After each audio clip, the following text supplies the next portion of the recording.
आज मैं आपको फोटोशॉप की ऐसी ट्रिक बताने वाला हूं जिससे कि किसी फॉर्म पर अगर हाथों से कुछ लिखा हुआ है या आपने गलती से कुछ लिख दिया है तो उसे किस तरह इरेज कर सकते हैं, वो भी सिर्फ 1 से 2 मिनट में। तो मैं आज आपको हैंड रिटन टेक्स्ट, सिग्नेचर और स्टाम्प को यहाँ से सभी को एक साथ इरेज करके दिखाने वाला हूँ, वो भी फोटोशॉप के किसी टूल के बिना। यानी कि मैं यहाँ से marker tool, patch tool, stamp tool, eraser tool, किसी भी टूल का यूज नहीं करूंगा। तो चलिए बिना देर किए हुए स्टार्ट करते हैं आज का ये वीडियो।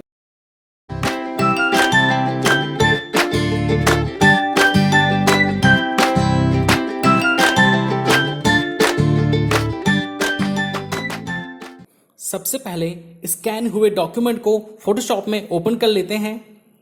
देखिए स्कैन किए हुए इस फॉर्म पर ग्रे शेड सा दिख रहा है जो कि स्कैन करने पर आता ही है।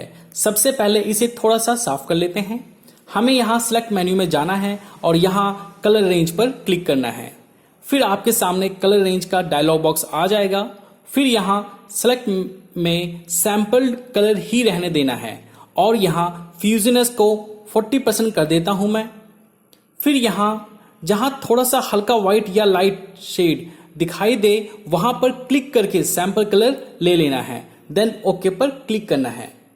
देखिए सैंपल कलर के अकॉर्डिंग सिलेक्शन हो गया है। अब हमें इस बैकग्राउंड व्हाइट कलर को control plus back space press करके यहाँ इस सिलेक्शन में फिल कर देना है। फिर उसके बाद कंट्रोल डी प्रेस करके सिलेक्शन को डी सेलेक्ट कर देना है। अब देखिए फॉर्म के ऊपर से ग्रे शेड साफ हो गया है। अब हम फॉर्म पर लिखे हुए इस hand written text, signature and stamp को इरेज करते हैं। सबसे पहले हम इस स्कैन किए हुए डॉक्यूमेंट के लेवल्स को सेट करेंगे।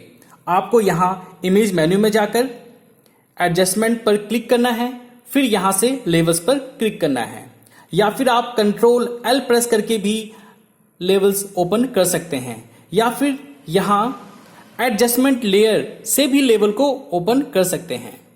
मैं यहां से इसके लेवल को 120 कर देता हूं। फिर उसके बाद यहां एडजस्टमेंट्स लेयर से सिलेक्टेड कलर पर क्लिक करता हूं और यहां कलर्स में से ब्लू को सिलेक्ट कर लेता हूं। फिर उसके बाद सियान को 100% और मैजेंटा को भी 100% कर देता हूं। फिर उसके बाद यहां से ब्लैक एंड व्हाइट पर क्लिक करता हूं और यहां ब्लू को 300 कर देता हूं। और ये देखिए हैंड रिटन टेक्स्ट, सिग्नेचर और स्टैम्प सब एक ही बार में इरेज हो गए हैं। उम्मीद है आपको ये वीडियो पसंद आई होगी। तो वीडियो को लाइक करना ना भूलें और अगर आप मेरे इस चैनल पर पहली बार आए हैं तो चैनल को सब्सक्राइब कर लें। तो मिलते हैं नेक्स्ट वीडियो में कुछ नया लेकर। तब तक के लिए धन्यवाद।